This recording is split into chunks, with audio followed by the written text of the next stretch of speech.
வணக்கம் ஃப்ரெண்ட்ஸ், இன்றைக்கி நம்ம சூப்பர் டேஸ்டி ஹெல்த்தியான பைனாப்பிள் ஜாம் எப்படி வீட்டிலே செய்கிறது தான் பார்க்க போகிறோம்.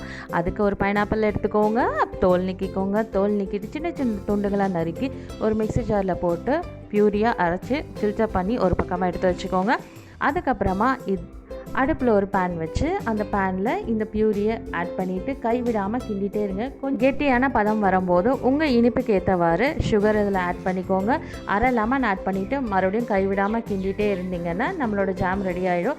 கெட்டியான பதம் வந்தோடனே ஸ்டவ்வை ஆஃப் பண்ணிவிடுங்க. ஜாம் எப்படி ரெடி ஆகிடுச்சுன்னு செக் பண்ணுறதுக்கு ஒரு பிளேட்டில் நம்ம ரெடி பண்ணி வச்சுருக்கிற ஜாமை ஒரு துளி விடுங்க. அந்த பிளேட்டை சாய்ங்க. அது ஸ்டேபிளாக வலியாமல் அப்படியே நின்றுச்சுன்னா நம்மளோட ஜாம் இப்போ ஜாம் நல்லா ஆறுனதுக்கு அப்புறமா தண்ணி இல்லாத ஒரு கிளாஸ் ஜார்லையோ இல்லை சம்படத்துலையோ போட்டு ஃப்ரிட்ஜில் வச்சுக்கோங்க. அவ்வளோதான். வீட்டில் எப்படி சிம்பிளாக ஈஸியாக ஹெல்த்தியாக பைனாப்பிள் ஜாம் செய்யுதுன்னு பார்த்துருப்பீங்க.